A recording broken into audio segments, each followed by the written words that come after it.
Hello, what's up guys? Welcome back to Good Work Production. I'm here with Weapon Motif. You guys another video reaction video. And today I want to talk about Skastakli. Kalimutan ka, i-like muna natin. Na-like ko na yung video guys. Nakasubscribe naman ako kay Skastakli. Huwag niyo kalimutan mag-subscribe kay Skastakli again.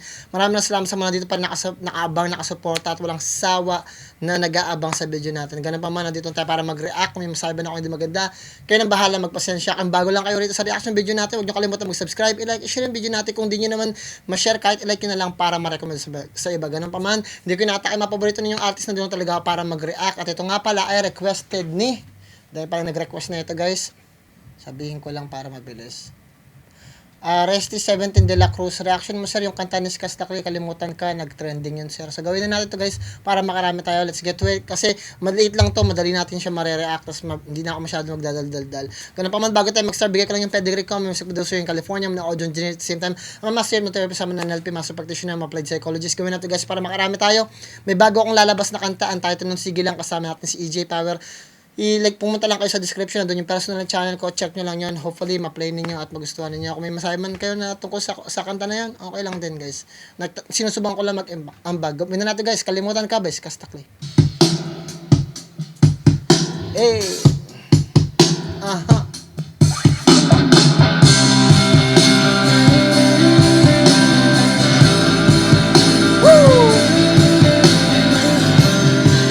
Naalala ko yung music video ni Chris Brown na meron siyang dalang gitara, naglalakad din siya sa kalsada. Sa disyerto naman yan.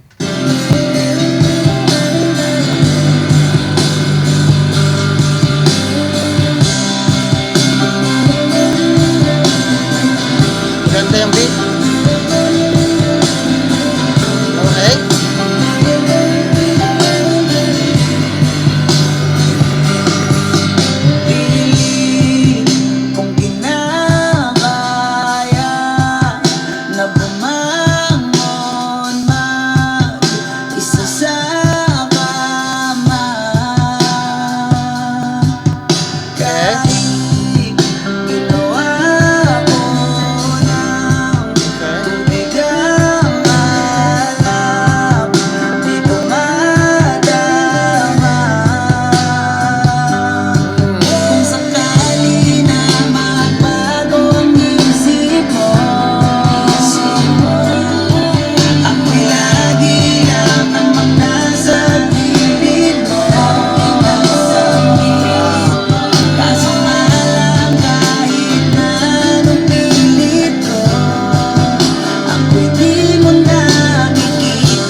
Galing no, nakalimutan ko, napakaganda ng ginawa ni Skastakli kasi lahat ng lyrics niya, bago lahat ng sinasabi niya rito magkakaugnay, and at the same time may pinupunto at meron siyang sinasabi talaga na napakalalim ng meaning. At pakiramdam ko karamihan ng mga kanta ngayon ni Skastakli nakaakibat doon sa kanyang past. Kasi mas maganda yung mga lyrics na ginagawa niya dahil sa tingin ko sa panahon na sa sitwasyon na nararanasan niya ngayon, maraming nakaka-relate. Especially kahit ako, nakaka-relate ako sa ganyan eh. Kasi may mga tao katulad sa isang relationship, pag relationship talaga guys, masyado siyang tawag ito, vast, masyadong malaki. And minsan ang nagsumisira sa relasyon natin mismo tayo mismo. Sa pamamagitan sa panahon kasi ngayon, I'm sorry to break this one to everybody, but minsan tayo sumisira ng sarili nating pangako. Minsan natatalo tayo ng tukso. Minsan hindi natin magampanan yung responsibilidad natin sa relasyon natin. Kasi may gusto tayong relasyon pero hindi natin kayang manatili. Hindi natin kayang suportahan yung relasyon na yon, hindi natin kayang magstay. Ganun pa man, wala na yung pagpapatawad. Kahit ako aminado ako, hindi na rin ako perfect, but nakalimutan ko na rin yung pagpapatawad na ganyan. Hindi na rin ako masyadong sa mga bagay na ganyan. Kasi minsan ang tao pag nasaktan, parang ang hirap na, 'di ba, magtiwala. At magtiwala ngayon, ang pagtitiwala parang lang siya parang barya na lang na parang binibigay mo na lang kahit kanino eh. Kaya napaka-importante na tingnan niyo yung sarili ninyo, tapos pag nandoon kayo sa sitwasyon na meron na kayo, sa tingin ninyo yun yung pinaka-importanting relationship sa buhay ninyo. Kasi darating yun yung pinaka-importanting relationship na fuck everybody, fuck the family, fuck the group, fuck the work, yung pinaka-importanting relationship na yun. Yung nagbubuo sa inyo. At pakiramdam ninyo nag-exist kayo dahil meron kayong ganong klase ng relationship. At pag nakita nyo na yun, guys, sooner or later magkakamali kayo, magtatalo kayo, magkakaroon kayo ng di pag-uunawaan.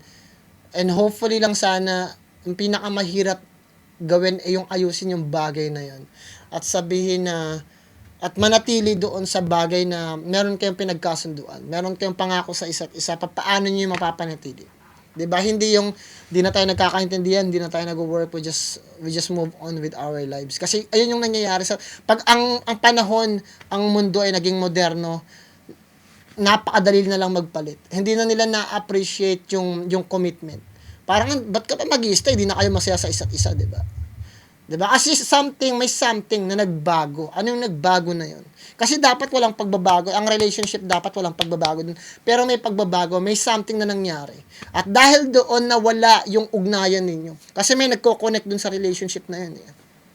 So, biglang nawala. Diba? Ibig sabihin, something yung nagbago. So, kailangan pag-uusapan ninyong dalawa, hindi yung kagustuhan ninyong individual. Kasi yun yung problema ng isang relationship sa panahon ngayon. I'm sorry to say this, guys.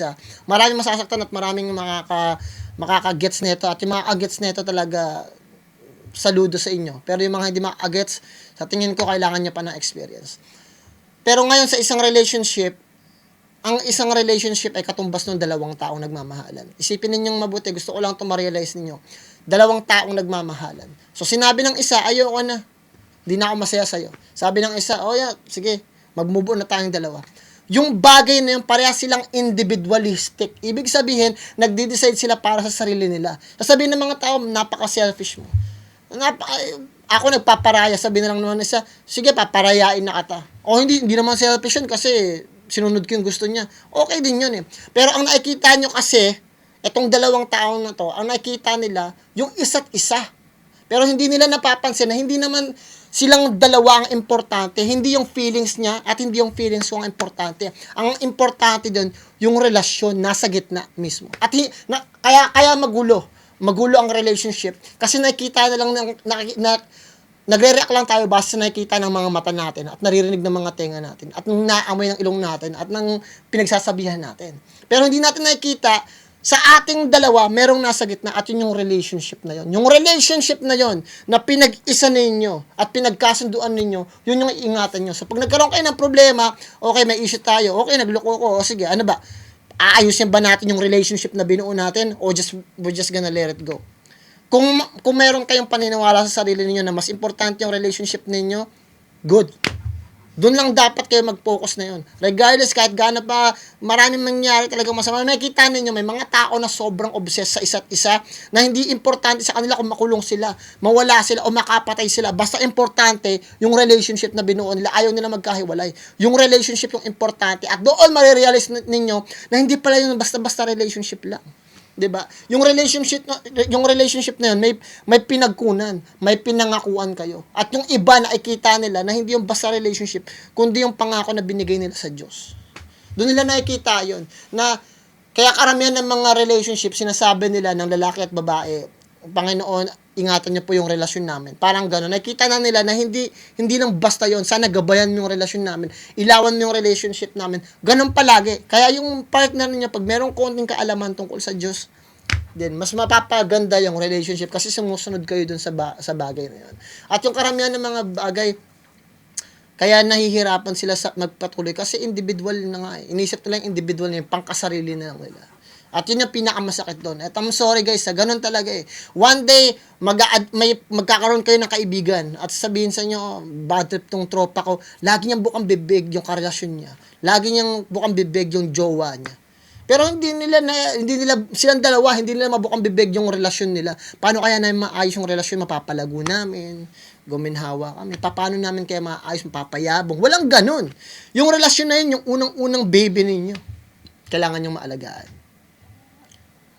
Walang ibang mapagsabihan. Balikat ko'y tinatabi. Paano ko tatanggapin ay hindi na babalik pag naaalala kita. Luhay di maiba-iba, matay wala nang mapiga. Balikan nga natin yan guys. Matay wala tanggapin ay hindi na babalik pag naaalala kita. Luhay di maiba-iba, matay wala nang mapiga. Di na ba talaga magbabago ang isip mo?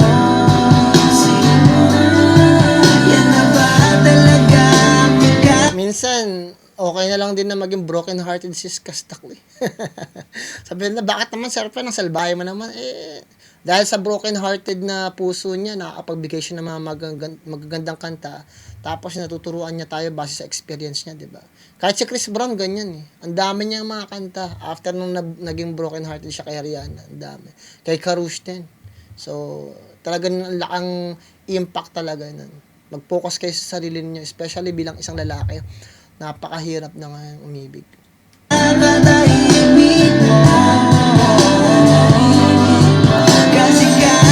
But I'm pretty sure, deserve ni Kastakli makahanap ng babae na para sa kanya. Everybody deserve. Wala naman talagang, no man is an island. Ako'y di mo na makita.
Kawawa yung mga lalaki. Sa totoo lang, guys, sa isang relationship, kawawa palagi yung mga lalaki. Ang mga babae, magpaganda sila, magpa-sexy sila. Talagang hahabulin talaga sila ng mga tao at mga lalaki na very sympathetic. Napakaramdam nila, kaya nilang alagaan yung babae niya. Pero yung lalaki, hanggat wala tayong nararating sa mundong to, napakahirap. And I feel bad kasi, karamihan, ako, I'll be honest, wala man akong masyadong kliyente na lalaki, I know the pain. Kasi karamihan ng mga nagrereklamo at na-stress, mga babae. Which is given na yun dahil karamihan ng mga client ko, ganun talaga pag babae, emotional. Pero yung mga lalaki, kahit sobrang bigat na, we don't give a shit. Wala tayong pakialam sa feelings natin. You know, we're just, naligo lang tayo, patulog lang tayo, kinabukasan, laban ulit. Yun ang pinakamahirap. At yung, sa tingin ko, maganda yung mga kanta na iskasta ngayon dahil sa tingin ko, sumasalamin yun sa kung anong dinadanas niya. Kasi dapat kailangan kasi, kung makita lang ni Skastakli yung babae na para sa kanya, sa tingin ko magiging maayos yung buhay niya, yung tawag ito, paniniwala niya. Kasi may mga beliefs kasi yung mga individual na kailangan talaga. And I'm pretty sure si Skastakli, kailangan niya mag-grow bilang isang individual. Especially nowadays, hindi na siya bumabata at hindi na, may anak na rin siya, di ba? Kailangan sana makahanap siya ng babae na educated enough na maturuan siya sa mga bagay na hindi niya pa alam. At maturuan ni Skastakli yung babae na yun. Sa tingin ko, ang pinaka the best siguro kay Skastakli, maghanap siya ng babae na hindi siya kilala o private, wala dapat pangalan. Ang hirap kasi pag medyo may celebrity status ka na, at alam ko yan kay Skastakli na kasi may mga ganyan mga tao na nahihirapan pag may celebrity status na eh. Parang hirap, hindi mo na alam kung sino yung tama, parang sino yung talagang nandyan para sa'yo. Hindi mo na talaga makita. And at the same time, sa Katanyagan na nakukuha ni Skastakli, marami pa ring problema. Diba? Kasi marami samot-saring panglalait dahil nga sa mga past na decision niya at saka pag-uugali niya na ngayon naayos niya na. And I'm very proud kay Skastakli kasi ngayon hindi na siya nagkikreate ng issue. Focus na lang talaga siya sa karera niya. Madalang na yung paggawa niya ng mga issue. Much better na. Kasi lumampas na siya sa pagpapabida-bida na stage eh. Nandito na siya, nakuha niya na yung dapat niyang gusto.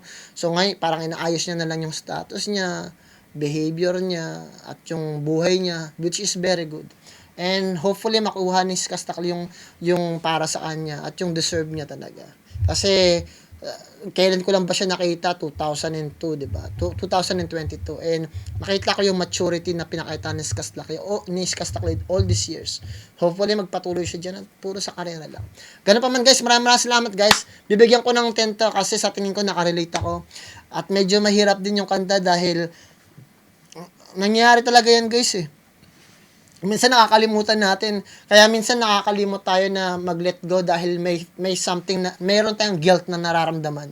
Yung guilt na yun, yung idea na sana inayos ko, sana ginalingan ko, sana trinato ko silang maayos, sana hindi kami nagkahiwalayan. Everything is on the past. Iwanan nyo na yun, guys. I'll be honest, humingi kayo ng tulong sa Diyos, magdasal kayo, at ibibigay nyo 10 times para sa inyo. And sa tingin ko, deserve ni Skastakli makakita ng isang tao at I'm pretty sure yung mga ganitong kanta mawawala. Kalimutan ka. Makakita siya ng kanta na para sa kanya at happy at para sa babaeng minamahal niya. At pag lumabas yung kanta na yon, ibig sabihin, maayos na yung puso ni Skastakli. Ganun pa man guys, maraming salamat. Bigyan ko siya ng 10 dahil napakaganda niyan. Hopefully makita ni Skastakli yung babae na para sa kanya at deserve niya rin na maging masaya sa buhay niya. At good job rito sa kanta na to, maganda yung musika at sa tingin ko very catchy, very relatable. Ganun pa man kalingan sa lahat na bagay na gusto gawin sa buhay niyo, sa pamilya, mga kaibigan niyo, mga taong mapaligid sa inyo. At isa, magdasal kayo palagi, plan mo ka pa ng group, ingat ka na dyan. Nagtatali yung bibig ko kung mag-English ba ako, magtatagalog. Tuloy natin guys.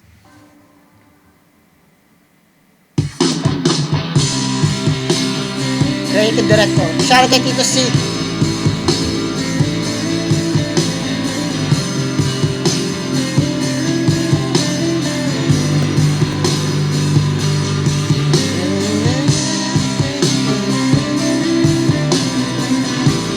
Sa totoo lang, masarap talagang magbanda kasi dyan ako galing. Bakit? Kasi dyan mo na-express mo ng literal yung feelings mo. Nakapagwala ka talaga. Iba talaga yung feelings nun. Pero, diba? Tuloy na. Kasi nag-start ako dati bilang rap metal eh. Nung high school ako, rap metal na kami. Pagdating ko ng rap metal, sumasali kami ng Battle of the Bands. Parang walang may pakialam sa amin. Tapos nag-start kami mag metalcore, post-hardcore.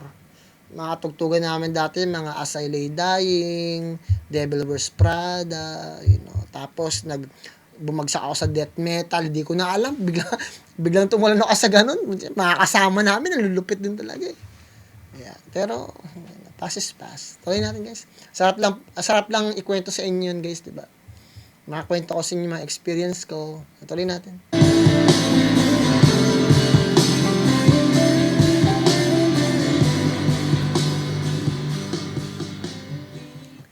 Ganun naman guys, yeah. Kita-kita sa susunod na video.